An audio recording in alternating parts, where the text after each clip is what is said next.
From the top rope to your collection, this collecting the 1, 2, 3 presented by Cardboard Dugout. I am your host, Moon 3PO, and this is my tag team partner, Bropio, with our SummerSlam prediction episode. Bropio, how you doing? Doing pretty good.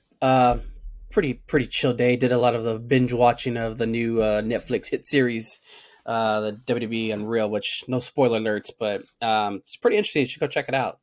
But other than that, can't really complain. How you doing? I'm doing well. Yeah, we're talking about Netflix Unreal on the site here before we got started. I am not done with the series yet. I am currently on episode 4. At the time I was recording, obviously I think this episode will be out on Friday, maybe Thursday, but probably Friday. So I'll have a weekend here to get this done. But yeah, I put out a tweet today. Like, I feel like I don't even have to watch the series anymore because I feel like every fucking clip was on Twitter this morning when I was drinking my Red Bull. I feel like I fucking watched the whole fucking series. They're, So I was like, damn, man. they're Like, all over Twitter. I get it, yeah. man. I get the profile. You got to get your engagement. You got to get your clicks. But damn, man, I feel like I don't even need my Netflix subscription anymore. I was like, I was seeing everything left and right. So I've been avoiding Twitter to the best of my abilities as far as that. But yeah, we are here with our SummerSlam prediction episode. Obviously, we took a week off here. I was on vacation. So apologize if you guys were looking for something from me, if it was coming from, content creation or I know it's been a little bit slacking on the Whatnot streams. Again, I just been very busy, been on vacation, back-to-back weekends of vacation. So this has been a little bit busy, been missing some shows as well. So definitely do apologize, which is why, again, I heavily force you guys or tell you guys to go follow me on Twitter, X, whatever, just because I do put all my updates on there, what's going on in my life, Instagram as well. So yeah, guys, go follow us on there because you guys can keep up to date with both me and Bropio down there. All the links will be down in the description down below. But yeah, we have a very fun episode. We have our SummerSlam prediction episodes. We are going to be talking a little bit of hobby talk here. And then, of course, we did have some unfortunate news of Hulk Hogan unfortunately passing away when I was on vacation. And obviously, we'll talk about that a little bit later. Obviously, it's going to be almost a week when you're hearing this recording. So we'll talk about it a little bit. There's not really much to say. I did put out a video on it earlier in the week when I got back home. But, of course, I'll let you obviously open up the floor. I know you put out a tweet on it as well. But let's open up lighthearted. Let's talk about SummerSlam. This is looking like a stacked card. I know if you go back and listen to some of the other episodes, I was a little bit worried about the card. How are they going to do SummerSlam in 2 nights? You can make the criticism with it being 2 nights, but both night 1 and night 2 look absolutely stacked. Don't know how you feel about the card. But yeah, I'm absolutely excited for this. It looks like it's going to be a fun card. Obviously, we're both will be on vacation during this, so this feels like every year SummerSlam comes around, we're on vacation, and we always watch it like in a special setting. But yeah, it's gonna be fun to watch, and I'm really, really excited for SummerSlam to see how these night 1 and night 2 shape out. Yeah, these I'm looking at the card real quick too, and yeah, they're both pretty loaded. I mean, I've even seen like some rumblings on Twitter saying that this is probably even like a better card than what we got at WrestleMania 41, which Agree. I kind of agree. Yeah. And like I said, obviously we talked. We've had our opinions about like all the PLEs that WWE does. Like it feels like you have one every week and stuff like that. But the build has been here for a lot of these matches. I think they all fit in pretty well. Yeah, it just looks like a stack. And I think WWE knew like, hey, this is their first time we're doing double SummerSlams. Like we kind of have to go all out, or all in. See what I did there? No pun intended. Yeah, no pun intended. I think I even saw like a picture. I don't know if it's true or not, or if it's real, but I saw like a picture on Twitter where they're apparently like they were building like an actual Set. stage Yeah, for I saw that, SummerSlam. Yeah, so yeah, it's gonna be pretty interesting to see. I'm excited for it, but yeah, we're gonna be down on vacation doing our like I said, it seems like to be like an annual vacation SummerSlam party. So yeah, I'm excited for the card. It looks stacked. Yeah, and both nights here having 6 matches per night. I know that was our praise of Evolution. Evolution had 7 matches. We know some, obviously, the other PLEs that we have, we 4 or 5 when it feels too short. But each night here having 6 matches. So let's kick it off here. Because I see the card here, but I don't usually when my prediction, I give like a little bit of a thought here, but I'm going to be just raw dogging it here as I read off these matches here and just kind of just giving it off here. So let's start off with night 1. We'll try to work our way up from what I think will probably be, the lower of the card and obviously to the main event of the card, which I don't think those have been confirmed. I think it's CM Punk and Gunther for the main event. I know there's some back and forth There's, between the tag team and Gunther, and then obviously CM Punk and Gunther. I would I think assume there's it's Punk rumbling. I think there's rumblings too because I think on Peacock, the graphic for night one has like Gunther and and Punk, Punk, right? and then night two has Cody and John. I don't know if it's changed, but I think that was the rumbling at the time. But I mean, looking at night one, I don't see why Punk and Gunther wouldn't main event. I mean, and then for night two, I mean, it's obvious like you have to let John Cena and Cody main event. Like Yeah. that's I don't say a given, but I mean, you can make the case that Naomi, Rhea, and Io should probably main event, but Yeah. I don't know. Yeah, no, all good cases there. But yeah, I'm gonna assume Punk and Gunther is the main event, so I'm gonna put that there for last. But let's start off here with the lower tier of the card, and I'm reading off just the way that it's brought up here on my end. First match here is we got Sami Zayn versus Karrion Kross with Scarlett. Once again, we are big Karrion Kross guys, so it's nice to see Karrion Kross back on a major PLE. Obviously, he was on the Night of Champions card as well, so it's nice to see him on the main card and a US crowd as well. So that's going to be very fun to see. Obviously, sometimes WWE and Netflix still do him a little bit dirty because they do his entrance during commercials. I use a VPN, so I still see the commercials, so I'm able to see all that still. But I know the US-based viewers don't see it. So getting a full entrance, Karrion Kross, and where are they at? MetLife Stadium, wherever the hell they're at. Yeah. MetLife Stadium. So that's going to be cool. A big stadium with a big live crowd. He's going to get an insane pop. So that's going to be good to see here. Obviously, he picked up the Sami Zayn victory over on last Monday as well, and had a nice little backstage promo as well. Really like the promo that he had with Sami Zayn, like kind of acknowledging like you're the only one that I haven't gotten to show their true colors, and it's pissing him off. So thought that was a nice little promo there. But this one here, it's interesting because obviously, again, we're Karrion Kross guys, and I would love to see Karrion Kross get the dub. So I'm gonna put the betting here. I don't know what the betting favorites are if I'm being completely honest. I usually don't look at betting favorites when it comes to wrestling predictions. But if I was to put, not financial advice, but if I was a betting man and wanted to put some money on this, I would put it to Karrion Kross. I mean, I think again we've always said that Sami Zayn's that baby face and that character where he can just take so many losses and he's not going to get affected. And maybe he does lose this one and it then turns to the eventual, darker side or more aggressive Sami Zayn that we haven't seen in quite some time. So, yeah, I'm going with Karrion Kross. I know there's been some rumblings as well on Twitter that he hasn't renewed his contract, which is due in August. So I know maybe that has some implications as well. Like, why are they going to put him over if he's not going to resign or hasn't resigned? Again, that's just a rumor. But yeah, I'm going to go with Karrion Kross on this one. Yeah, you kind of hit it too. Like I've seen the dirt sheets about saying that he hasn't resigned yet, and that's kind of worrisome because then, like you said, like why would they have him go over Sami and then have Sami like say, "Yeah, I'm never going to be world champion," and blah blah blah. But also, if Karrion does resign or has signed again, like I don't feel like two straight PLE losses will also be good for him. Not that like again, I think he's starting to become one of those guys where he doesn't really need to win, but you're just gonna anger the fucking wrestling internet community. So you know how those people are. God, don't make them mad. But yeah, I think I'm gonna roll with Karrion on this one too. I think him getting the dub over Sami, and I'm kind of curious to see where this will take Sami's character. Like you said, if Sami said like, yeah, I'll admit to you, like, I'm never going to be world champion, blah, blah, blah, and stuff like that. So it's going to kind of be interesting to see like if they're going to continue from here or if he's going to strangle him along. Like, I don't know. It's going to be interesting, but yeah, I'm going to go with good old Karrion Kross on this one. Yeah, I'm curious to how different and how similar we're going to be with these cards. I think last PLE were very different, so we always like to say like we always have like similar thoughts and similar predictions on it. So I'm curious to see as we go through this cards here, both for night one and night two, how different that we are. But we looks like we got here Karrion Kross here on this one. Next up here, we got the Judgment Day Raquel Rodriguez and Roxanne Perez versus Charlotte Flair and Alexa Bliss.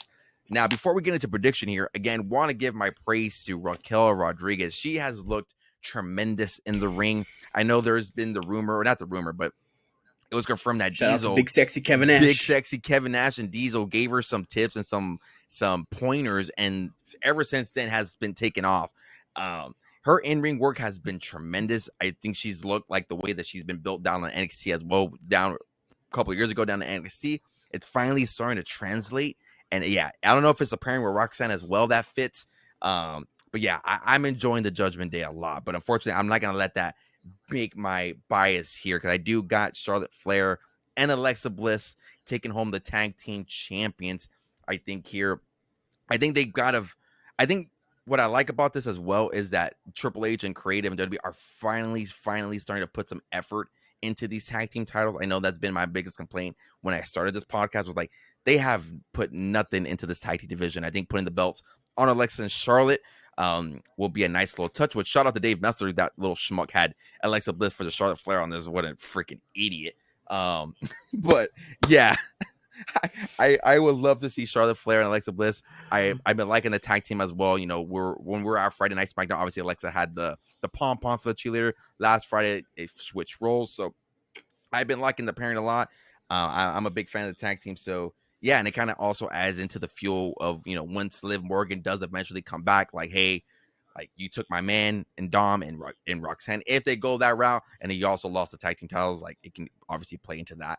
But yeah, I'm going to Alexa Bliss and Charlotte Flair as the new women's tag team champions. Yeah, I'm rolling with them too. I think it's like you said.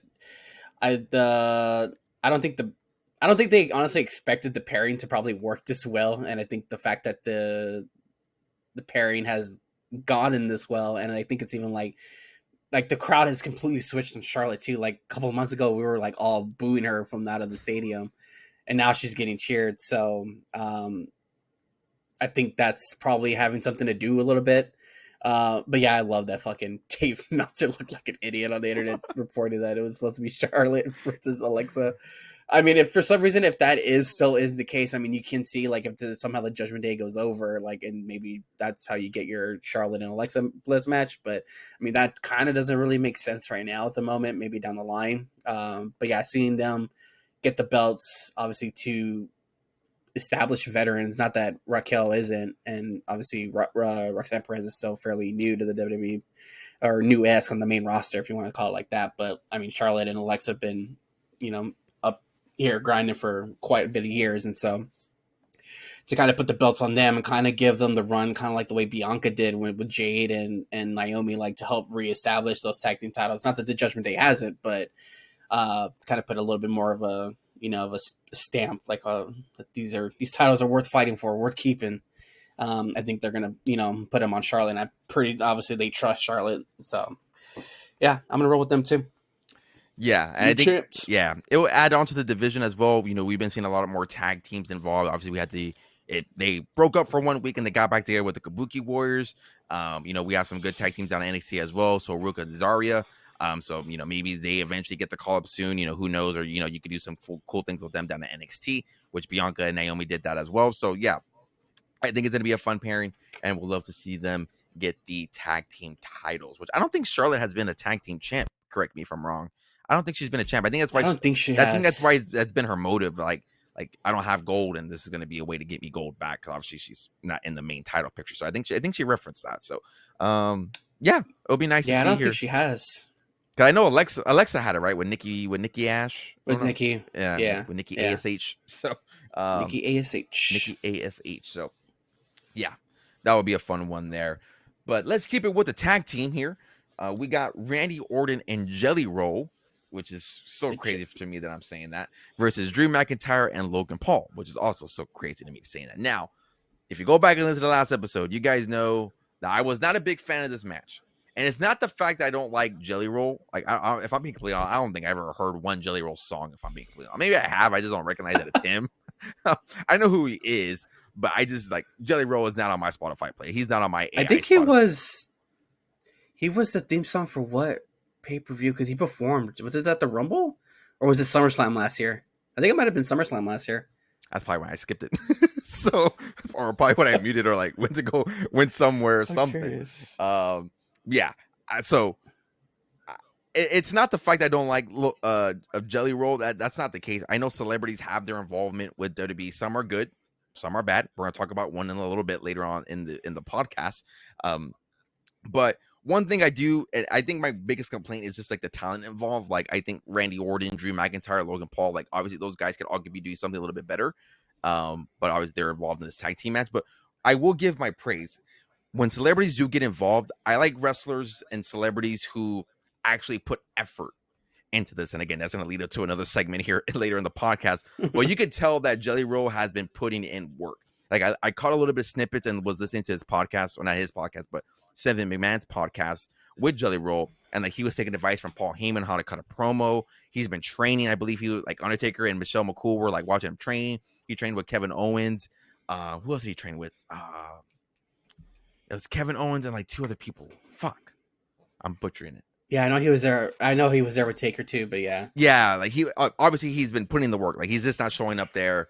Obviously he's talked about his weight loss. So I mean, obviously that, you know, anytime anybody's, you know, working to get healthy, you know, tip my cap out to you. So yeah, the fact that again that he's putting in the work, you know, that Alabama slam that he did on Friday looked clean as hell. Look tremendous. I didn't watch SmackDown just because obviously I was on vacation, but look clean as hell from the clip that I saw. But yeah, again, not the fan of the talent that's involved, but I do tip my cap out to two celebrities who actually come into WWE, put in the work, and actually, you know, take pride in this, and obviously, you know, recognize this as a true sport and put the work in. And with that being said, I don't see a celebrity taking an L on this one, so I do have Randy Orton and Jelly Roll getting the victory on this one. Who takes the pin? That's what has me a little bit worried. Like, is Jelly Roll really going to pin Drew McIntyre? I'd rather have Jelly Roll pin Logan Paul. I think Logan Paul is a guy that can take that kind of pin. But yeah, I think this one's fairly predictable as well. I will go with Randy Orton and Jelly Roll. Ooh, good old the Jelly Man. Yeah, I'm trying to think like who the hell is gonna take this pin. And I want to say I think it has to be Logan. I don't know. I mean, is Drew McIntyre even gonna make it? I don't know if you've seen the thing where apparently he's like stuck in. From what I heard, he's gonna make. I think he got a private plane. He found his working way around it. Like dude is like stuck in the UK. I saw a funny tweet was passport. Somebody. He's like he read what he was gonna do for SummerSlam, threw his passport away. Yeah, I could see. I mean, I could see like freaking Logan taking a good old RKO and maybe the Jelly Man giving him a little good big boss man slam like he did on Friday and him taking the pin. And obviously that can get like Drew away from Logan and stuff like that. And I don't know if maybe where they're going to go with Drew, but yeah, I think this one has to be Randy and Jelly Roll on this one. I just like at first I was like you, I was hesitant. I'm like, I don't know how this is going to feel. But once I started like seeing him in the ring, it's like, all right, you can tell that he's actually trying. And then like like you said, you see other reports of like he's working backstage and blah, blah, blah, and all this. Like he's actually like, he's not just there just to show up and, do whatever. It's actually put in the work. So I'm curious to see how it's gonna be, but I mean, yeah, it's gonna be a fun one. I'll be glued to this one for a little bit and watching this to see how his in-ring work. I would assume he has limited time in the ring, but the time that he's in there, curious to see, if this work is to pay off. But let's get away from tag teams. Obviously, there's a bigger tag team match here on this card. But let's separate from that. We'll go back to back there on the co-main event and main event. But on the women's side here, we do got a Tiffany Stratton versus Jade Cargill for the WWE Women's Championship. Now, if you would have asked me this pre-Evolution, I would have had Jade Cargill winning with the cash in from Naomi to continue that storyline. But obviously, that has changed tremendously because Naomi is now Women's World Champion, and she's obviously on night 2. But yeah, this one here I think can go back and forth. I've been on the bandwagon there, on the wagon of Tiffany, as far as like, wow, I do appreciate the in-ring work. She's obviously one of WWE's better women in-ring talent. The babyface promos, stuff like that, just hasn't really been doing it for me lately. And you can kind of feel it with the title run for a little bit. Is it time to put the belt on Jade Cargill? I don't know. So yeah, this one here, I'm curious to see the way it goes. I don't think Jade is ready for the belt, though. She's been on the roster for some time now. She's obviously been away from injuries.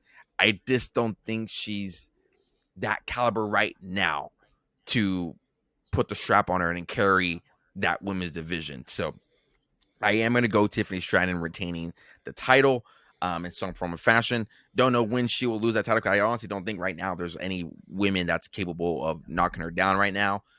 Obviously, you guys know I'm a big fan of Julia, but Julia's tied in with the U.S. Women's Championship right now, and obviously Creative don't have like anything for her anymore, which is absolutely insane. She's not on this card, if you ask me. But yeah, I have Tiffany Stratton. That's a different segment, but yeah, I have Tiffany Stratton retaining the women's championship. Yeah, I'm gonna go with Jade on this one. I think if there is a time I guess kind of for WWE to kind of see like, hey, let's see how we can, like, let's see how Jade does with the title. I think this would probably be the time. Like, if for some reason, if it's like not working out, or if it's like not what they thought was, whatever they had planned, like you can probably take the title off her, like at Survivor Series or even at the Rumble. Um, and I think with Tiffany, there's something like I think you mentioned it. Like, there's just something that's been off with it. Whether it's been the babyface promos, I don't know what it is. There's just something that's not hitting, and it's something that sometimes it just feels too repetitive with her mic skills. I don't know if that's what it is, and so honestly, the title reign is kind of felt a little stale. Honestly, I was the same way. I think when we did our Evolution predictions podcast, I think I even said like I see Naomi cashing in on Jade at SummerSlam to kind of fuel that rivalry a little more, but that's obviously done with now Naomi being on Raw as the world heavyweight champion. But yeah, I think they're going to start putting a little bit more stock into Jade. I think that's probably why they had her win Queen of the Ring. And I think like if you want to, like I said, if you want to try to see where they can go from here with her, I think now is the time to take it off her. Because other than that, like realistically, like how can you get Jade back into the title picture if she, loses at SummerSlam? Like, I don't know how there's another way to get her back in the title picture and stuff like that. So I think this is an easy way to put the Jade title on Jade. And you can still have her feud with Tiffany for a little bit because obviously, well, they don't do it no more. They used to, but back in the day, like Get your rematch. champions had like you have a 30-day rematch clause, yeah. But obviously that's not the case no more. But I mean, you could still make the case like Tiffany can get a rematch and stuff like that. But I don't know. I think they're gonna go with. I think it's time to put the belt on Jade and let's see what happens. Yeah, I wouldn't be mad about it, honestly. I think you do bring us a good point. It's time to see, really what she's made of. Obviously, she did have a title down in AEW, which, you can make the argument how that title run when she just absolutely just bulldoze everybody. But yeah, I wouldn't be mad about it. I think it'll be good if she does get it. I again would be happy for her. I think she's put in a lot of work as well.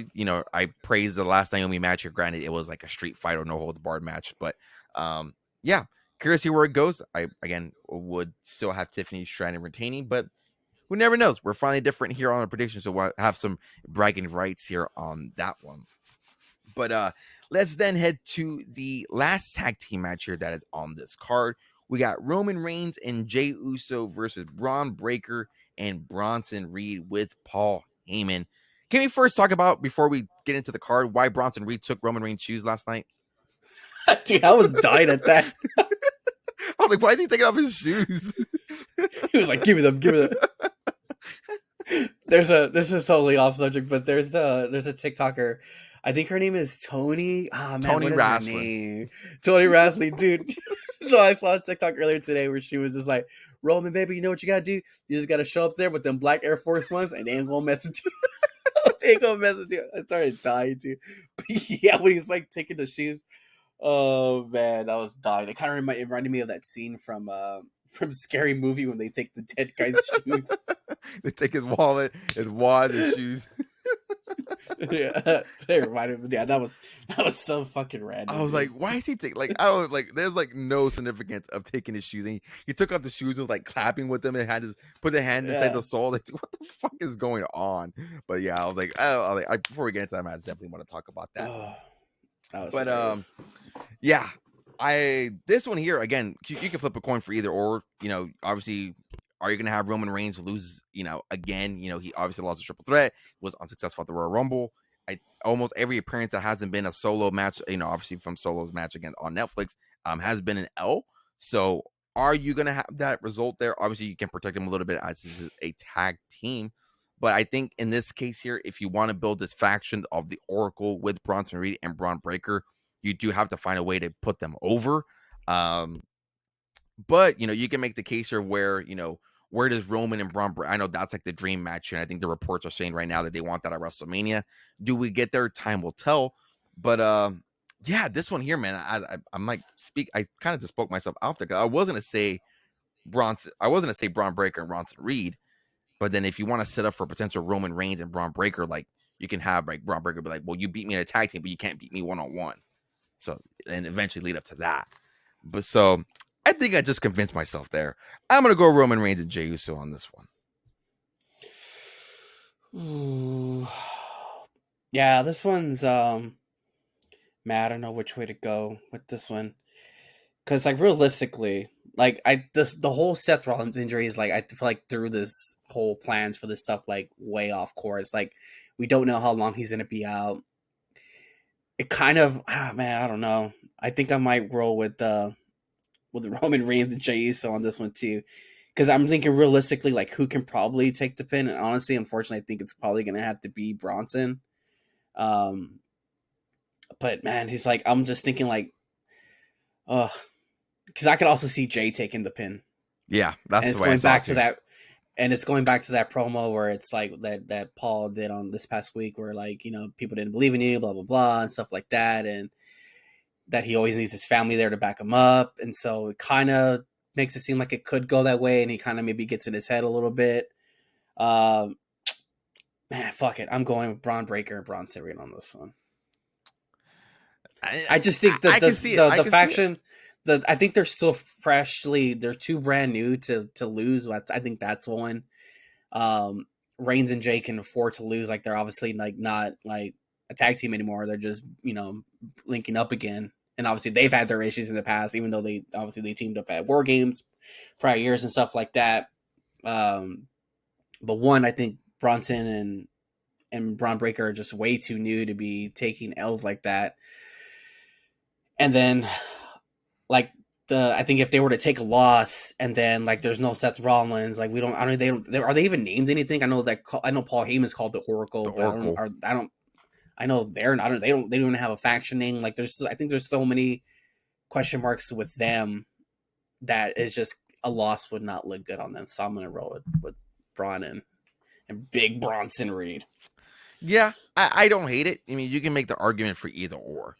Again, the way I'm thinking big picture. Like I'm just seeing here where Roman Reigns, Jey Uso go Victor, and then Braun Breaker maybe the following Monday take out Roman Reigns again. Roman Reigns goes away for a little bit, and Braun Breaker's like, you may have beaten us, but you can't beat me single. And they obviously lead up to that single match. If it's at like a Survivor Series, a WrestleMania type thing, spear versus spear type thing, which that double spear through the barricade was fucking insane. I was like, this match is gonna be a fucking spear fest between Reigns, Jay, and Braun Breaker. Like, even I started tweaking out on the couch. And Mrs. Moon 3 was like, "What are you doing?" I'm like, I'm tweaking out like Braun Breaker over here. So, oh man, yeah, that dude was absolutely tweaking. But yeah, unhinged. It's gonna be a fun match there. But again, yeah, you can make the argument for either or. And I think another match here where you can make a case for either or is this self-proclaimed main event. In my eyes, we got Gunther versus CM Punk for the World Heavyweight Championship. I feel like if you guys have been listening to collecting the 1, 2, 3, you guys know me. You guys see my content. You guys know who I'm a ride or die for. They'll not do any wrong in my eyes. I pick him for almost everything. The dude loses almost every one. Actually, no, I think I didn't pick him for Night of Champions. I picked John Cena, but I did want CM Punk to win that one. But I'm keeping it here. I'm rolling the dice here. I do think CM Punk does come out victorious. Are you going to have him lose back-to-back championship, one being John Cena, and then now Gunther? Does that happen? You can make, and again, you can make the argument as well as CM Punk is that type of superstar where he can do that and he can afford that just because obviously he's CM Punk. Obviously, there is you kind of hinted it there as well, the injury with Seth Rollins, how that's coming into play. Like, is it a legitimate injury? Is it a work? Things like that. I think I saw Santi, who's another, bigger, well-established content creator, was saying that he can see it where, a hobble Seth Rollins still cashes in and has like Bronson Reed or like Braun Breaker help them and like beat up CM Punk, and then he just like goes in or pins and like vacates the next day, or maybe it's an injury where he can like just hold it for a little bit because he has done that in the past as well. Because obviously, it's been, what Seth Rollins has said in past is like, as long as he's alive, lungs are going through air is going through his lungs, that he will make sure that CM Punk is not a world champion. But yeah, regardless of that, I do have CM Punk becoming WWE World Heavyweight Champion for the first time in over what is it, 13 years? How long has it been since, like, 13? How long is that? 14 years? 13? Whatever that math is. I think he last had it. I think he last had it in 2013. So that 13, was right? what, 12 years ago. 12 years 12 years ago. ago. 12 years Yeah. ago at this case, at this point. Mm-hmm. But yeah, I got CM Punk becoming a world heavyweight champion on night 1 of SummerSlam. With no cash in from Seth Rollins. I don't think there's going to be a cash in. I could be wrong. I mean, like a freaking idiot, but I don't see a cash in from Seth Rollins. I don't think. I think he has to be hurt. Like I think it's legitimate. Like I don't think. I mean, we've seen the pictures of like I don't know, like of him like on crutches and on a big knee brace and stuff like that. I don't know if maybe like they're just planting that info so they're trying to swerve us. That's a big thing on the WWE documentary that's on Netflix right now. It's about swerving the fans. So and keeping stuff like real like close knit on big moments. That would be a big moment to have Seth Rollins come back and cash in on CM Punk because yeah, like you said, like I was very adamant, like even before like the Seth Rollins injury, like I was like if Punk ever gets the belt, like I'm pretty sure Rollins is going to cash in on him because, like you said, that he's vowing to like as long as he's there, like he's going to try to keep that belt away from Punk. But I do think it is a legitimate injury, and even if he was to hobble, like I don't think putting the belt on an injured Seth Rollins where he can't compete like every night. Not that Gunther's wrestling every night either, but I mean, I know the whole WrestleMania one, that one was different because they were literally like in WrestleMania season, and I think it was too quick to maneuver stuff, and obviously they had their plans placed for that one. So, yeah, I think that aside, I don't know if like Bronson Reed and Braun Breaker would just get involved in general just to stop him too, because that's like the the overall gist of the group too, like to keep Punk away from the title, or is that just strictly a Seth Rollins go? I don't know. But yeah, I think it's time to put the belt back on Punk. And I think he does it at SummerSlam. Also very interesting in the documentary, this match. I mean, it's not really a spoiler because I think this has also been kind of announced or leaked in like early like showings, like clips of the show. But this at one point like was penciled in for WrestleMania, Gunther versus Punk.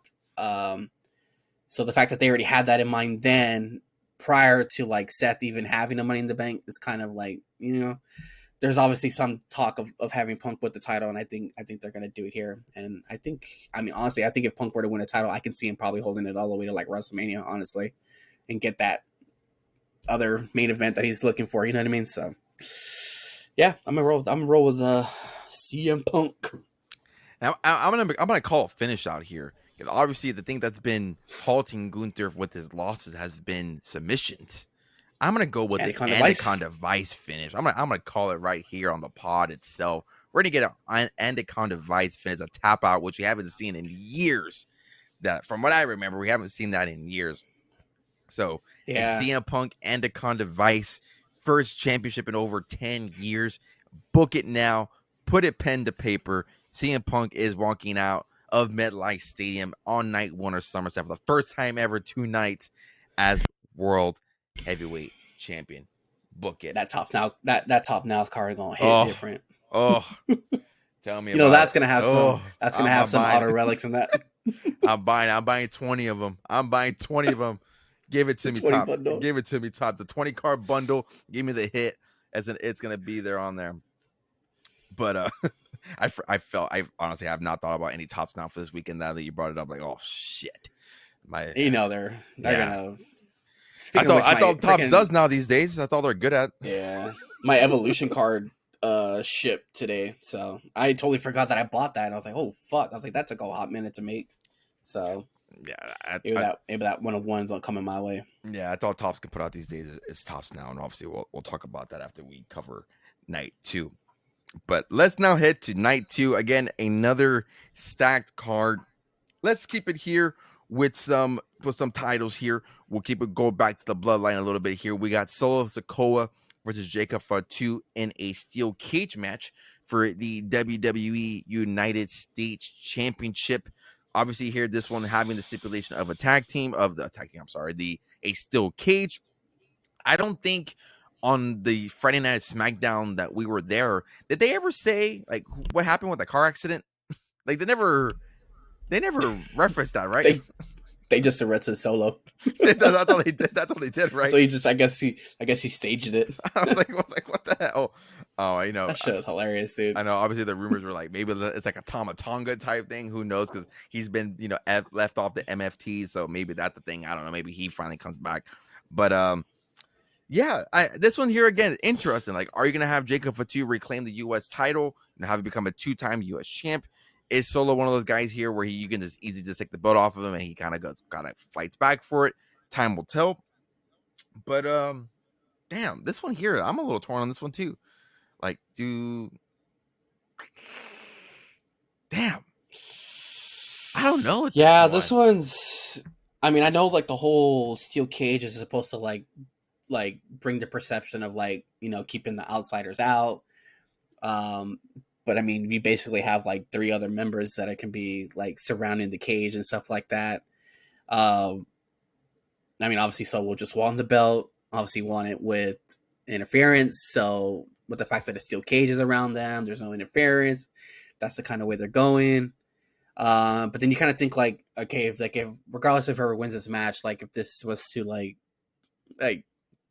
where they're gonna go from here, like where does Solo and this group go? Like who are they left to feud with? Like, you know, like for God's sakes, like I can't take another Bloodline LA Knight, you know, feud for. I think if you were to ask LA Knight, I think he wants to get away from that too. Yeah, the dude is done. Dude's done with anybody named Uso or Fatu or Samoan or a Tongan. He's done. He's done. But it's like this, and like I mean, obviously with Jacob, like he can go out and feud with other guys. Like it's just I don't know, like who would be left more with no direction without the title in a sense. And I think it kind of makes sense to keep the belt on Solo because I don't think Jacob needs the U.S. title, if we're being completely honest. I mean, he can elevate it. The title's kind of been like a hot potato recently. Or not that it has been a hot potato, but it hasn't really been like elevated in a sense. So I think I'm gonna roll with Solo on this one, and you can honestly like after this, like you can have Solo feud with Jimmy. I know there's rumors that Jimmy might go to Raw now that Naomi's over there. I know they like to keep like couples together. But I mean, if you do like a quick like Jimmy versus Solo match with the U.S. title, I don't know. I think that's kind of where I'm gonna go. So I think I'm gonna roll with Solo on this one. Yeah. The more I look at it, and the more you kind of put your Booker hat, as far as like where each superstar is gonna go. You can have Solo, keep the title, do some feud with some baby faces, whoever is available on the SmackDown roster right now. And Jacob Fatu again can kind of go off and do his own little thing.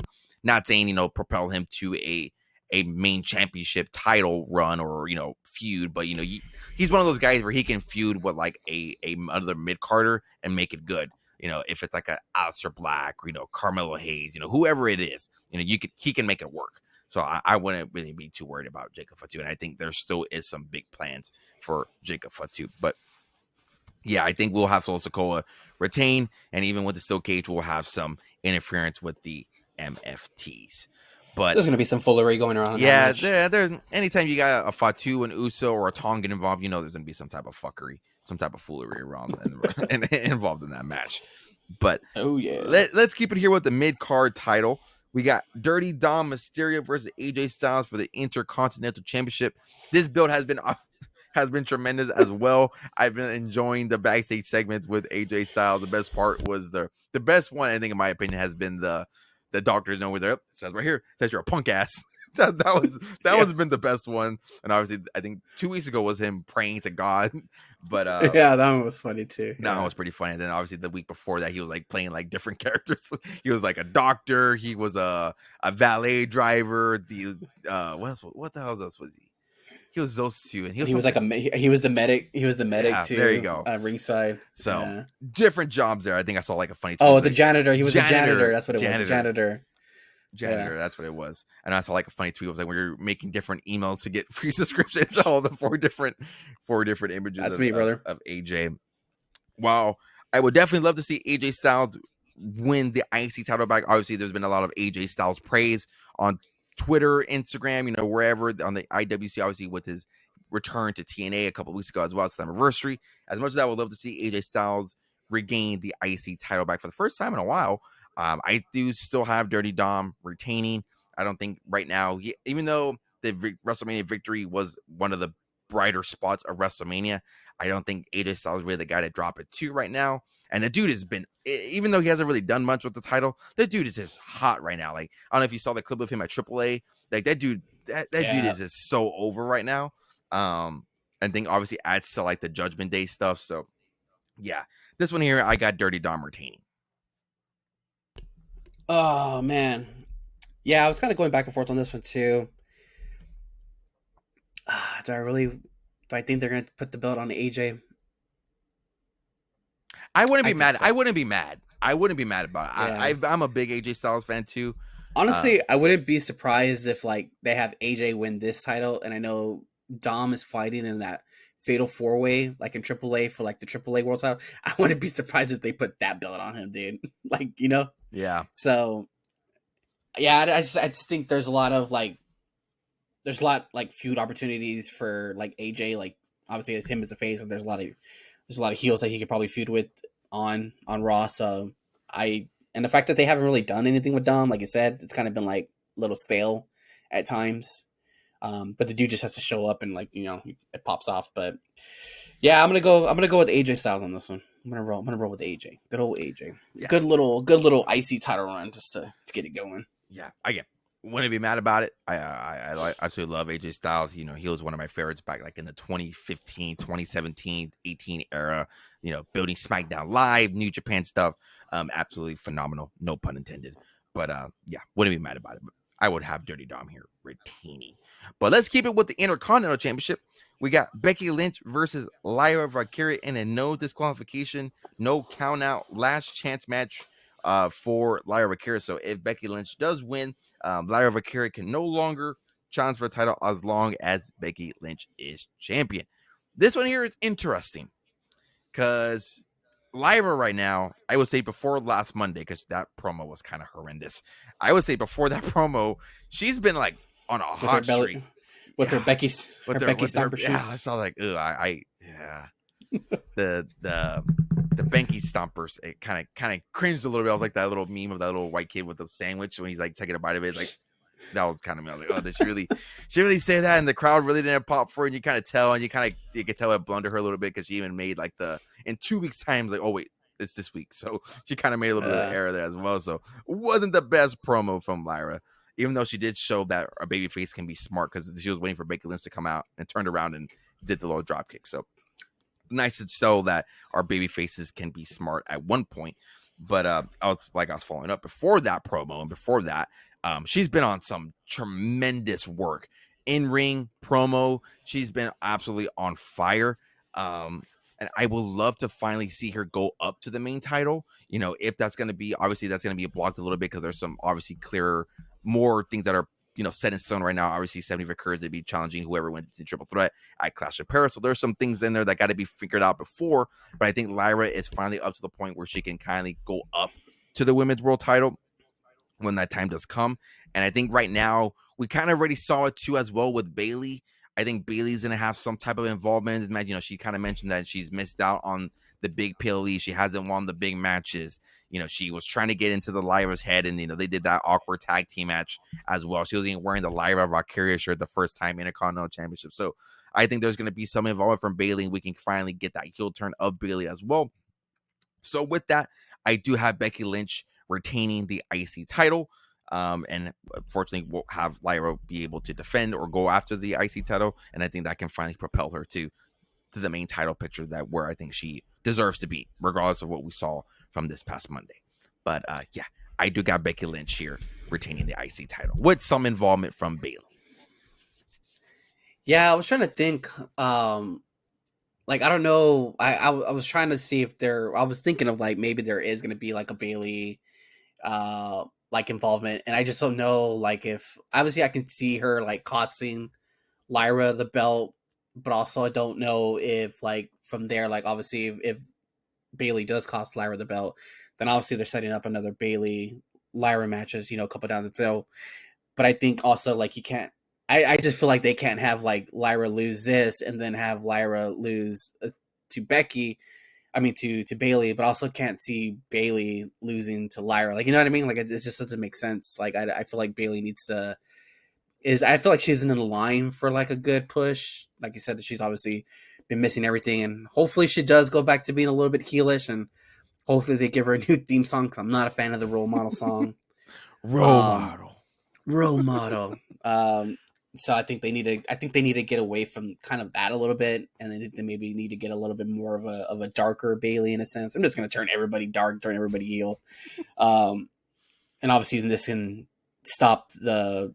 Obviously, put an end to the Becky Lyra feud, and Becky can go on to feud with other women that are there and around the mid card level for the IC title. So yeah,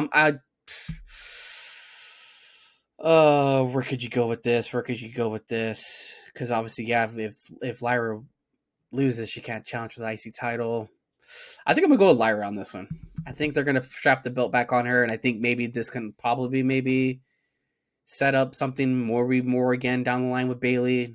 And maybe Bailey takes it off her. I don't know. Maybe they're just gonna play a little hot potato with the belt here for a little bit. But yeah, I think I'm gonna roll with Lyra. Which, dude, have you seen that the people are like roasting her for like her SummerSlam moving graphic? Like she's like looking up at stuff. Like, like what was she looking at?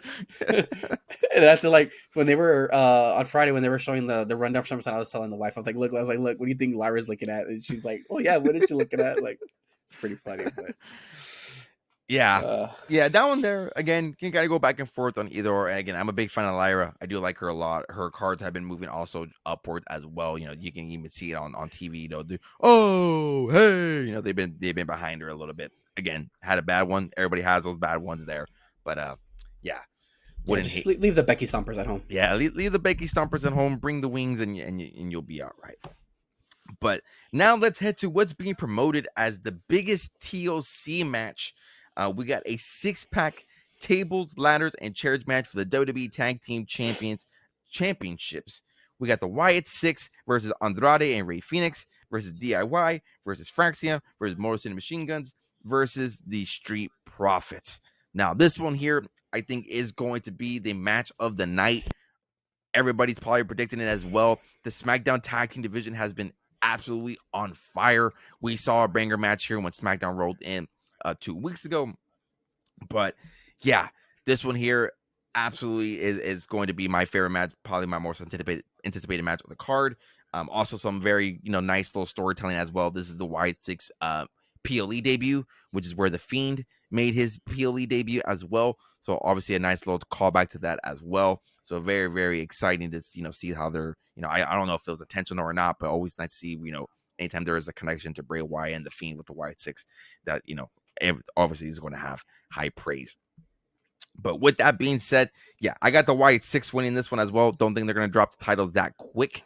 And again, yeah, I think this is going to be, I'm going to put the stamp of approval here, and I guarantee that this is probably going to be the match of the night, and probably the match of obviously of all SummerSlam, in my opinion.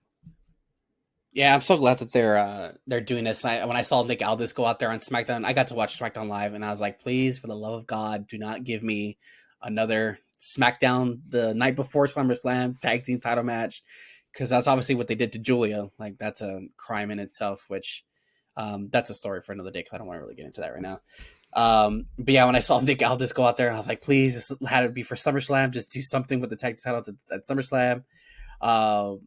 And sure enough, yeah, when they announced it at the TLC, I was like, oh my God. And I was like, this match is going to be crazy. I obviously have the Wyatt 6 winning. I'll probably never pick them to lose anything. But the real winners is probably going to be the fans, because I think this match is going to absolutely I can't imagine the spots that they're probably planning for this. You got a lot of hot flyers in here, a lot of guys who like to take crazy bumps, and like Andrade and Rey Fenix, Fraxium, Street Profits, like all these guys, like they're just a lot of athletic people in this match, and it's just like I can't even imagine how it's gonna happen. Yeah, but I'm gonna roll with the Wyatt 6, but the real winners is fans, because I think this match is gonna. Yeah, so I think it's and it's also like it's an honoring, I think, too, that the the very first ever TLC match that happened was at SummerSlam, which obviously was between the Hardys, Edge and Christian, and the Dudley Boys. So I think it's a nice little nod to that too. So yeah, I'm excited for this one, man. Honestly, I'm looking forward to this one a lot. Yeah, this one here, right when I heard it, I saw again. I was on vacation when so I wasn't able to watch SmackDown live. I was so I was scrolling on Twitter again, kind of trying to keep up with it at the night when eventually my night was eventually over, and saw that they announced it for SummerSlam as it to be a big TLC match. Like, oh fuck yeah, that's gonna be a absolute banger match, as Sheamus likes to say. Another banger match here is gonna be the triple threat between Naomi, Rhea Ripley, and Io Sky for the Women's World Championship. This one here, I feel like we're probably going to be on the same page on this one. I do have Naomi retaining the title on this one. Don't think you're going to have her drop the title this soon. I don't think you want to rush into a Rhea Ripley versus Stephanie McCurry right away. Obviously, like we kind of talked about earlier, there's obviously some future plans for that championship already because Stephanie McCurry won the Battle Royal at Evolution. So she does have her match there at Clash in Paris. But yeah, this one here, do have Naomi retaining. Been enjoying the heel work recently. The title run, the things she's doing with the title right now, cut a good backstage promo as well on Monday Night Raw. But yeah, I would think, I don't think Rhea's gonna eat the pin. So unfortunately, we'll have to be Io Sky to eat the pin. And we are big Io fans as well. But I do have Naomi retaining the Women's World Championship. Yeah, I think I'm rolling with Naomi on this, and I think dude, Naomi's been on a fucking tear lately, dude. Like a lot of her stuff that she's doing, I'm fucking loving it, and it's awesome to see. Really, she's killing it, and like all these promos and stuff like that. So yeah, I don't think they can't take the belt off her. Like they need to continue to roll this fucking high wave, and a match with her and with Stephanie Vicare is obviously probably what they're obviously working towards in Paris.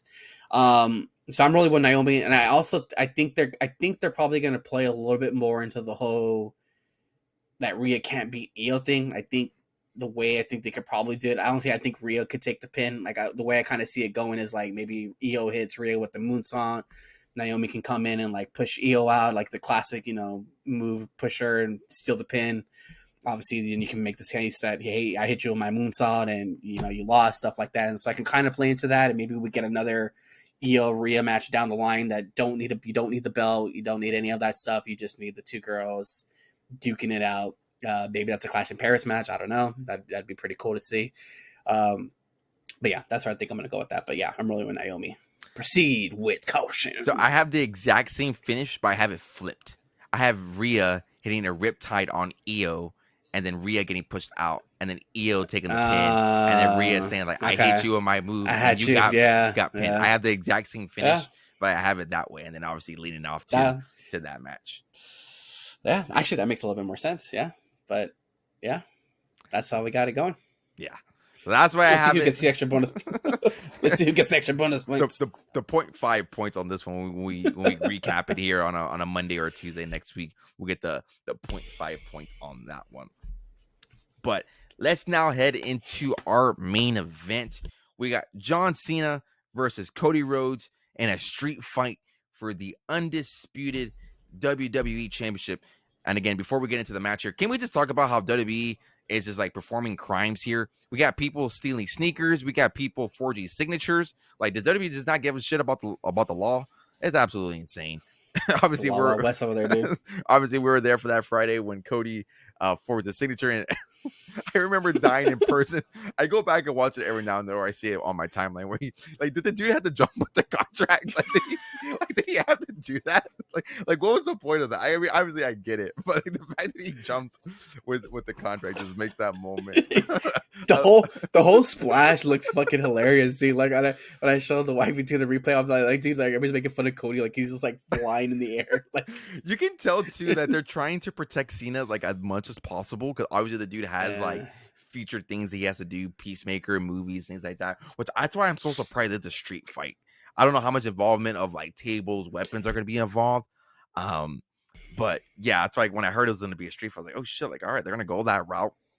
But yeah, you could tell that they just been trying to protect him as much as possible. Grant, I don't know what his like filming schedule looks like. I think Peacemaker drops next, like in a couple of weeks. I'm pretty sure there's some promos he has to go do for that. So yeah, I don't know. Time will tell when that comes around. But oh man, even this one too. This one. I don't see Cody losing back to back Yeah. to John. I don't. Like, I it's think that just, the issue that I struggle with is how do you get there? Like, how do you get to the finish? I think that's what I've been struggling with this whole build. It's been a better build with the WrestleMania. I know we were, you more than me. You were a big component of like you just weren't buying into the build, like you weren't buying into it. I've been, I don't wouldn't say I wasn't bought into it the first time around. I was there, but I wasn't as much. But this time around, I'm there fully. I think the thing I I think this just one. I think honestly, it's probably obviously what's better than this build is because I think we're like we know there's no more like I'm 99.9% sure there's no like outside interferences. It's just Cena and Cody. Like obviously with the WrestleMania build, we're like, all right, where's The Rock? What is he gonna do with this build up? Where the hell is Travis Scott? Like, what does he have to do with this? Obviously, we now know there's a falling out between Travis Scott and the WWE, so I'm pretty sure they're kicking themselves in the head. We've seen the little like little shots at Travis from like WWE like little PR stuff. So like I don't know if you saw the Triple H. I don't know if it was like a scrum. Um, I don't know what the hell it was, but he threw like a little shot at like Travis Scott saying that like, oh, we like when like celebrities come in, they put in the work. He was pretty much like putting over jelly and like kind of throwing little shots at Travis. And then obviously Drew McIntyre was on Impulsive, I think last week, and he pretty much called Travis Scott a son of a bitch because he said that he ran in for 6 minutes and ruined our damn main event. So I think the fact that this time around there's no outside interferences, but then the fact that it's a street fight kind of leaves it up to that. But I don't really see it that happening. Yeah, I also just don't see Cody losing back to back to John Cena, and I think it's time to put an end to this heelish John Cena. Like I think we've obviously seen like the little like signs of like he kind of wants to like come back to the light side in a sense, like very Darth Vader is when he throws the Emperor, down the fucking tunnel of the Death Star, and you see the good of Anakin Skywalker and stuff like that. Because I don't know how many dates he has after this. I think he's 15. probably down to like 15. Okay. After this one, I think he'll be down to 14. If I might, I know Yeah. he has total of 36 dates and he has 15 left. Yeah, I mean, like we're halfway through. Like, are we really gonna spend the last half of like his tour being a heel? I don't know, or maybe it is. I don't know. Maybe they're gonna work it all the way down to December when he gets that final send off. Maybe he goes down as or when he loses. I just don't see him holding the belt that long. I think it's time to put the belt back on Cody. I think it's time to put him back in it and let him ride it out all the way back again to WrestleMania to where we can fantasy book of who the hell he's going to defend the belt at WrestleMania and all that good stuff. But oh man, I just don't. But I'm like you. I'm just like, how did he get to the finish? And like, where do we go from here? Like, what's this? Like, what does John Cena do? Like, like who's left for him? Like, who's like realistically like left for him to feud with that he has a pass with?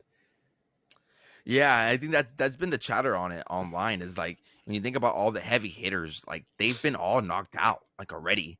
Like your Randy Ortons, your Yeah, CM Randy's Punks, gone. like Yeah. they've been if you want to call R-Truth a heavy hitter, like you can put him in that idea as well. But like everybody like we wanted him to work with, like it's been done. And like we talked about, like CM Punk has even said it recently too. Like that was the last time that he's going to be in a match with John Cena. Like he's confirmed it as well, and Triple H has also confirmed it as well. So that's I know I always see me being the CM Punk fan that I am. I'm like maybe there's a way we can get CM Punk back in there, but I mean if he's involved with the World Heavyweight Championship, and involved with this Gunther, Oracle, Seth Rollins rectangle, whatever that is. Cena doesn't fit into that picture anymore. And obviously you don't want to rush that again. So it's like really like where do you go from here and like who's left and things like that. Like that's what things that you really have to start considering because we are more than halfway through these dates. But yeah, that's the thing I struggle with the most is that I just don't know how you get there. I do have Cody Rhodes winning and taking back the Undisputed Championship. It's just how do you get there? It's a street fight. So it's not like there's no heelish way that he can win. I know that's been talked about, and I think there was a fun thing that was talked about in the Unreal first episode. It's not really a spoiler, but I think it's after WrestleMania 40 when Cody comes through the tunnel, where he's like, that was the first time that I felt like a true babyface. Like I felt it. And Triple H tells him, and I'm paraphrasing, he is like, and you're like white meat, like you're white as hell, like you're Yeah. there. And Cody was like, well, we'll keep it here till you'll get there and see him. And Triple H was like, well, it's our job to navigate that if that was to happen. And like they're not there. Like no crowd has been booing Cody Rhodes. Like it happened for a little bit and then like quickly switched right away. Like there's not the consistent boos of Cody Rhodes. It's never been there since he's came back. So again, doesn't make sense to turn him heel and kind of do the flip flopping there. So yeah, I wish I had a prediction on the finish. I feel like I had a finish for almost every one of these matches, but this one here, that's the one I just struggle with. Like I just don't know how you get there. And like you mentioned, there's no Rock, there's no Travis Scott. So like there's no, oh, like you failed me and like the Rock beats the shit out of John Cena, or like John Cena, does an attitude adjustment to the Rock. Like that's not a thing. That's not gonna happen. If it does happen, I'm gonna lose my shit. But it's not gonna happen. But yeah. That's what I struggle with. Are we gonna get a Rock Cena match again? Woo. The way the Rock talks, he'll say yes and then he won't show up. So oh god. Yeah. So yeah. We'll have to tune in on Sunday, see how that finish happens. It's gonna be exciting wrestling to watch this weekend here. Again, night 1 being on Saturday, night 2 being on Sunday. I believe these are both 5 p.m. Central Standard Time starts, if I'm not mistaken. I believe it are. So we'll have to be. I think so, dude. The freaking pre-show is 3 hours long. 3 hours long, right? I'm like, how the heck are y'all gonna do there for 3 hours talking about this? This is nonsense. They'll have Cardi B. I forget Cardi B's hosting. So. Oh my god, I forgot about that. Yeah, Cardi B's hosting. So she'll do something for. God. She'll get entertain the crowd for. I hope she does not get involved in the Naomi match. Dude, that's one thing I failed to hit with Naomi. Her Twitter, her X, whatever you want to call it, work has been absolutely tremendous. So popping off, dude, it's been absolutely phenomenal. But yeah, she's out there roasting everybody, putting EO site plates on OfferUp or selling them on eBay. So yeah, I failed to mention that there with Naomi. But those are our predictions for night 1 and night 2 of SummerSlam. Make sure you guys are tuning in for our post SummerSlam podcast. We'll be having it here the following week. Again, like we talked about, mentioned here, we will be on vacation, so it may be a little bit of a delay when it comes to the reaction, but make sure you are staying with us. Make sure you are following and subscribing to the pages wherever you're listening, Apple, Spotify, or if you're a visual watcher and watch and listen on YouTube. But we talked about it a little bit. We kind of threw some little jams here and there. We referenced it a little bit about Travis Scott. Obviously, if you guys again have been following me on TikTok, you guys have been tuning into the podcast, you guys would know that it was expected that Topps Chrome Cactus Jack was the expected next set here. The release was supposed to be on July 14th. July 14th rolled around, and we did not get any Topps announcement for a pre-order. It was supposed to be a pre-order with EQL. Did not get that there, and it's been 2 weeks since, and we still don't have anything. We have more snippets. We have more sneak peeks of Topps Finest now. I think I saw Jada Parker and I think Jasmine Nix was signing today, or Jada Parker was yesterday. I think Jasmine. They were signing Topps Finest cards. Topps Finest, yeah. Yeah. So we haven't seen Travis Scott anywhere, and like we talked about here, that there's been some fallout here with Travis Scott here. I made a TikTok here, and again, like I mentioned, this is coming from Dave Meltzer, so take it with a grain of salt. But again, it looks like it's been reported everywhere else now, so it looks like this is probably some truthful news. But coming in from the Wrestling Observer newsletter. Dave Meltzer was given the following statement from a source when it comes to the future of Travis Scott, that he doesn't like to commit to anything. He goes half in and tries other projects at the same time. And since he's a personal client of Ari, which Ari is a part of TKO, everyone tried to accommodate it until it was too much to deal with. So obviously referencing that, and we have not seen Travis Scott since WrestleMania 41. And obviously we talked about it as well, or I talked about it on my podcast, that not my podcast, by TikTok, that Travis Scott was supposed to be a part of the 2K series, and that eventually got axed, and he's no longer part of the 2K series, and we are now getting El Grande Americano. So the theory now comes into play is this fallout with Travis Scott affecting Topps Chrome Cactus Jack? And I think at this point, it's hard to ignore that. Like, there's no reason to not have this set out right now. Like, as far as a pre-order, I can maybe expect, maybe not having the cards in hand, but the fact that there's no pre-orders or anything like that, like it's hard to ignore that anymore. And I think the biggest thing again that's came with this frustration with Topps and this license is that there's been like no communication with it whatsoever. And granted, I know WWE doesn't want to come out and say, oh, like, yes, we had a follow with Travis Scott. I'm not expecting that. Like, you don't have to say, oh, we had a follow with Travis Scott, we're not going to do any release.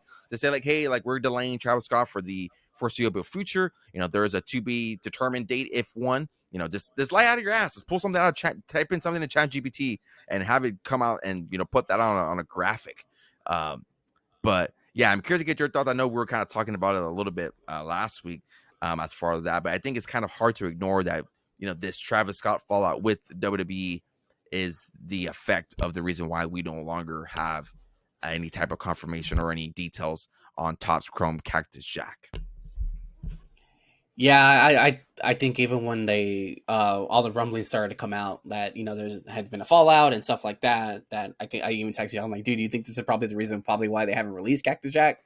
And we were kind of just like, obviously we're not confirming it, but we kind of seems like it is leading that way. So I went back to just look right now. So it's kind of interesting because they didn't really confirm it, but it was all speculation that Travis Scott, like you said, Travis Scott was supposed to be in WWE 2K25 as like the bonus character. He was supposed to be like it was an unannounced character, but it was supposed to be a surprise. Well, that DLC came out on May 14th. And I think like a couple of days before, they were obviously saying that there's a delay in that one character and that you're going to get it later on. And so if you really think about it, like WrestleMania was in April, and then this DLC pack is coming out in May. So something had to have been rumbling within that 1 month. And obviously these guys are signing the first Cactus Jack because it was a WrestleMania exclusive and stuff like that. So obviously I'm pretty sure they're working on the regular Cactus Jack. I don't know. Do you remember when Cactus Jack regular was announced? The regular? It wasn't announced until it officially didn't get announced until like 2 weeks before we got that promo. But I remember at the Topps conference they announced Topps Chrome Cactus Jack. And I remember for a long time we had thought that, well, they kind of already released that. That was the hobby format for WrestleMania. But then like 2 weeks before the July 14th date that they announced it. Actually, when was that? Let me take a look. Yeah, so I mean, obviously there had to have been like some kind of like, I don't know if it's like contractual agreements that something happened. But to like have that early like May 14th date and like you don't have him who was supposed to be in the game, like he's not in the game, obviously something's going on. And then like you get like obviously these cards have been signed. Like I don't think Topps would put out a pre-order like link and stuff like that and a pre-order date and them not be ready to like fully like just start distributing this product like within a couple weeks after the pre-order date. Like it's just crazy. So I don't know if they're maybe just sitting on the product there and they're just waiting for something to like get worked out, because I don't think they would want to lose out on that money. Like it's just gonna be too crazy.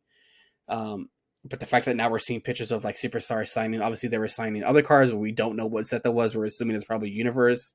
I think it's what it's called. Yeah, the Roxanne one, I couldn't figure out which one that one. It looked weird. It didn't look weird, but I couldn't figure out what it was. Like it looked like it's kind of like what I could tell. Like it's a young like NXT version, and then the Roxanne version that we have now, because there's like two render photos of it, and one's kind of like grayed out. But I couldn't tell what that set was. Yeah, and then obviously they're signing Topps Finest, which I love Topps Finest. I mean, from the baseball side, it's pretty dope. It's a fun set, yeah. Obviously they're signing that, so it just has me wondering, like, if once they start like once they get all this stuff, are they just gonna like put them out back to back? Like it's gonna be crazy. I don't know.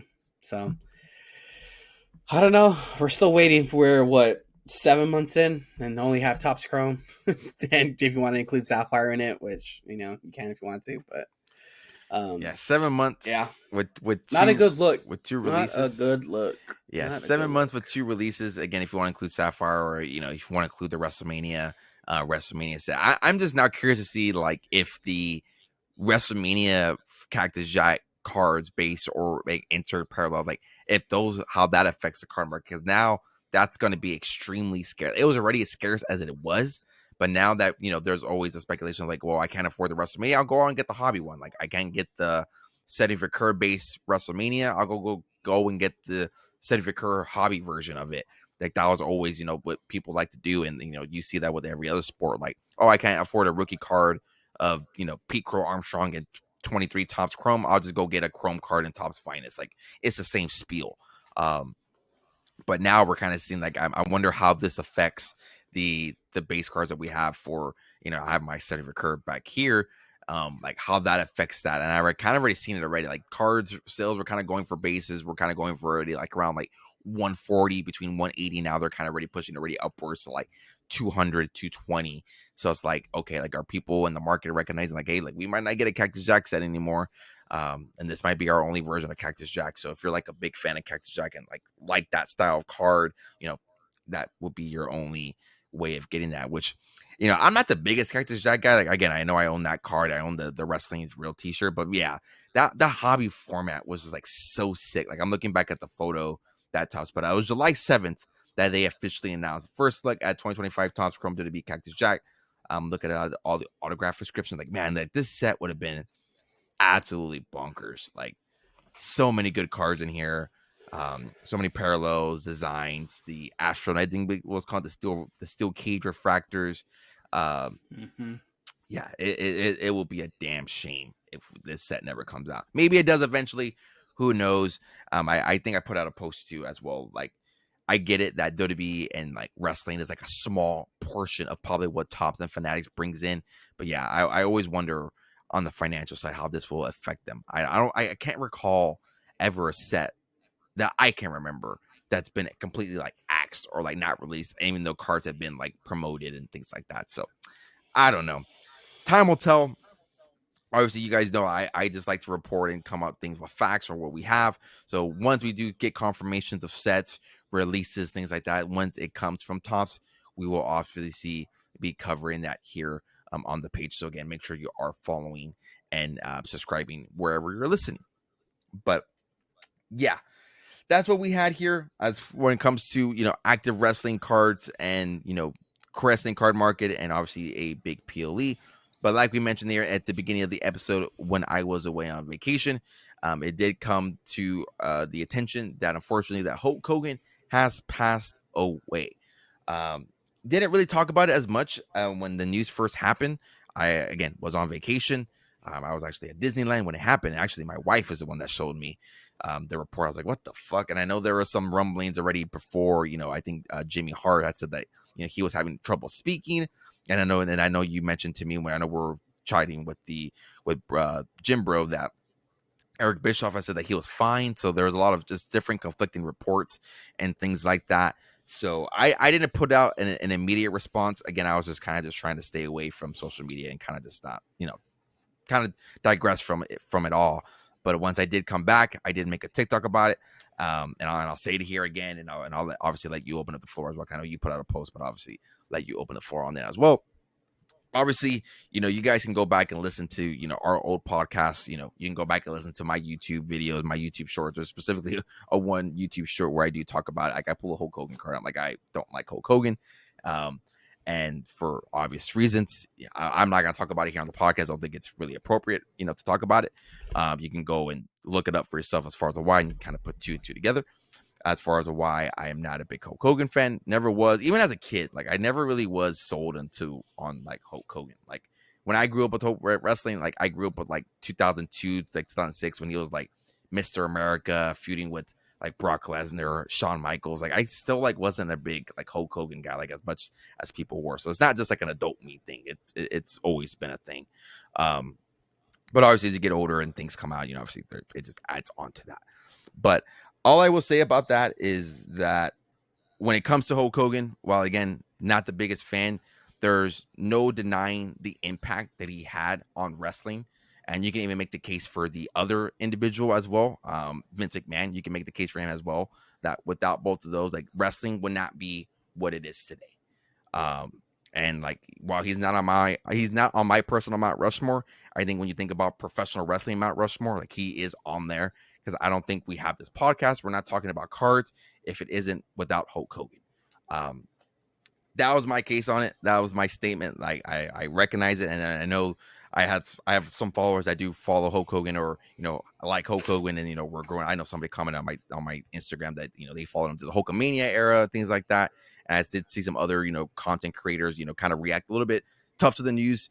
And my response was like, well, my condolences out to them. Obviously, like I talked about as well, like he's a friend, he's a father, a husband, things like that. So obviously, when this type of situations do arise, that's obviously where my brain operates. So again, wanted to make sure that I know it's going to be almost a week when you're listening to this. And you're like, why are you still talking about it? It's just that I didn't put out an official statement here on the pod, and wanted to make sure I did address it and wasn't making sure I just wasn't not talking about it. Because I think if you want to call me a wrestling content creator, pop culture content creator, wherever you want to put me under the umbrella, did seem appropriate that I at least had to address it here on my end. Don't know if you have anything to add to that. I know that's kind of a little bit of a mouther there. But yeah, I'll open up the floor to you as far as like instant reactions or your overall thoughts on the Hulkster. Yeah, I think you pretty much hit it perfectly. Obviously, there's a lot of like personal stuff out there about Hulk Hogan that you can go and look up, and you can probably read it yourself. Because I don't want to, like I said, we don't think this is probably the platform for us to talk about that kind of stuff. We don't really do that kind of stuff here. But I also was not like a big fan of Hulk Hogan, and that's pretty much when I tweeted out. Like I was like, I've had my opinions about him, and even just like from like the wrestling, like if you like obviously go back and like look at all his. So I think last year I went like on a WrestleMania binge. I wanted to like watch all the WrestleManias and stuff like that. Specifically the older ones, the first, the first ones that first came out. And obviously Hulkamania was a big thing back in the day. And I'm not denying that. And I think it's pretty much what I put on my tweet. Like there's no like the world of professional wrestling like wouldn't be where we are today if it wasn't for Hulk Hogan and the Hulkamaniacs and, Hulkamania and all that stuff. Cause that stuff was wild. But like as the wrestling fan that I am here now, like I tend to sometimes like over like analyze stuff like that and then try to think like why they do that, why they do this, and it's just like a lot of like the bookings that he had like were just like insane. Like it was unfathomable to me like the way he was being booked. And I think the one that kind of like made my head spin a lot, and I don't know if you've seen this match, but I think it's at WrestleMania 5 between Hogan and Macho Man. Like they're fighting for the WWF title, and Macho Man is the champion at the time. And I think this was also at the time when they were the Mega Powers. They split up and all that nonsense. But basically the finish of the match is like Macho Man like hits him with his finish, the elbow drop, and he does like this insanity like pin out. He does this damn like hulking up. He does that. He punches him, throws into the ropes, big boot, like drop, match is over. I'm like, really? Like that? I think that's where I really started to get kind of like irritated with like his booking, the way he was booked. And then obviously like you have the shenanigans that happened at WrestleMania 9 with the whole Yokozuna match. That's the one that sticks out. That's the one that sticks out to me. Don't even get me started on that one. Like that one's complete like crap. I don't know if you ever saw that. Have you seen the documentary on Peacock? There's one about WrestleMania 9, and like it was the same spiel. Like I guess I don't know if ticket sales weren't that good or if the excitement wasn't there, and like so then they wanted to like advertise Hogan, but he got like hurt and all this other crap. So they brought him in, and like they just so happened to end up with the title. Like it's just like stuff like that. It just blows my mind. And then obviously you can go into like the whole NWO stuff. Like you can basically like look at the fall of WCW and how he was booked. Like they have the whole the finger poke thing. They have that. You have the whole I don't know what pay-per-view was, but the one with Sting. The Sting one's I weird. watched that back. That one's weird. I was listening to an interview with Sam Roberts and Chris Van Vliet, and they're talking about like what's the worst booking decision that was made, and Sam Roberts mentions that one, and I was like, I never really seen that match. I went back. I've seen clips of it, so I went back and watched it, and like it doesn't make any sense. And like I remember I watched the Sting interview after that, where he says like that wasn't the finish, as like that wasn't what was talked about for months, because they supposedly that was like a year-long build to that match, and like for so long that wasn't the way it was like talked about until before they went through the curtain where it's Sting and Hogan. Hulk Hogan beats Sting clean, like there's no involvement from the NWO whatsoever, and then Bret Hart comes out and says like that's a fast count, and like you go back and look at him like it's not a fast count, and they restart the match, and then Bret Hart is now referee, and he pins Hulk Hogan, and Sting's a champion. So like, that's that. Then you have that. Then you have the nonsense with the whole Jeff Jarrett and Vince Russo incident. Like you get that, and then obviously he goes back to the WWE, WWF at the time. Has his run there, and then I think he disappears again, comes back, and then he's in TNA, and then that people attribute like to the downfall of TNA is like when Hogan got in there because the dude just ran wild, no pun intended. But it's just like stuff like that, like his booking stuff is just not. It's not a fan of it. I could never really get into his wrestling style. I don't get it. I never got the hype, but again, I wasn't living in that time period during that, so I can't really speak on other people's the way they felt about Hulkamania and stuff like that. So I know he has his diehard fans, and I'm not doubting that. But I mean, look at honestly, like his last WWE appearance was the Netflix, and he was booed out the arena, and like that's his last appearance in WWE, is him getting booed out. And I think the thing that also kind of like irked me about it was like he said that he was like shocked that was his like response. It's like, come on, dude, like he blamed it on you can't be that out of touch with reality that you think that you're surprised with that reaction. And he blamed it on the area that they're in. They were in California, and obviously I'm not gonna say it here, but you could put 2 to 2 together on that. But yeah, so but I mean, that's just my thoughts on it. But again, you can't deny what he did for professional wrestling. Like I said, we probably wouldn't be here talking about this stuff if it wasn't for, what he did. And so, rest in peace, Hulk Hogan. Yeah, you nailed it there again. Those are just some of the issues that, some of the complaints that I had with the Hulk Hogan over the years.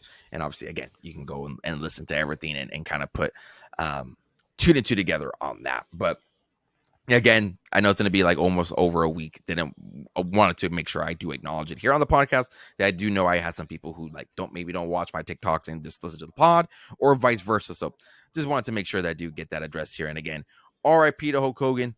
I think I put on TikTok that R.I.P. brother into the Hulkster. So again, my condolences go out to you if you were a big Hulk Hogan fan, or if you're Hulk Hogan, any type of association with Hulk Hogan.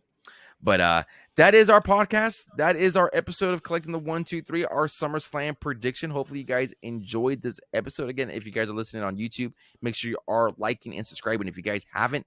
And if you guys are following or listening on Spotify or Apple, make sure you are following and rating the podcast. That does help me and help push out the podcast a little bit more.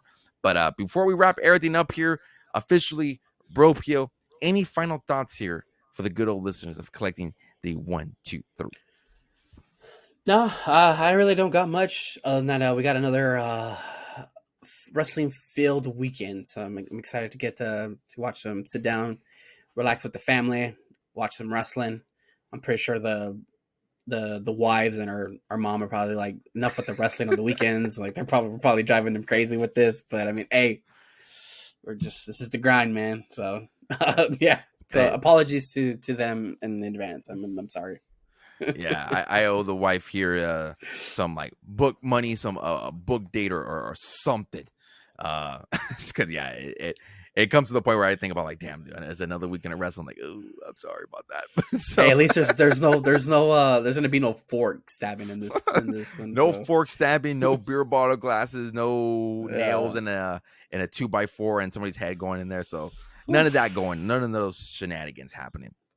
But one thing I failed to mention here, and I think it's been a little bit since it happened, but if you guys, my final thought here is that if you're looking to buy a WWE t-shirt, you can now buy it through my affiliate link. I am an official affiliate of Fanatics and WWE Shop. The links are going to be down in the description down below. There's already codes on WWE Shop, so you can click on the link and use whatever active discount or code that you're using there. If you do buy any type of t-shirt, merchandise, belt, action figure, whatever the case may be, if you do click on that link and purchase something through that link, it is supporting me and supporting the podcast. So if you guys I know I've had a couple of people reach out and said they did buy something through there. So if you have done that, I really do appreciate you. It helps support me and helps me, motivate me even more to bring more content to you guys, and gives me the opportunity to bring out more content to you guys. If it's in person, events, vlogs, card shows, cards for the Whatnot streams, which those will be back next week. Once I am back once again from vacation. So just keep an eye out there for those socials. So again, official affiliate of WWE Shop and Fanatics. So again, if you want something, make sure you do click on the link down in the description down below. But that's all I have here on my end. Again, thank you guys for listening, watching, and we will see y'all next week for our post SummerSlam reaction. And we will see y'all in the next one.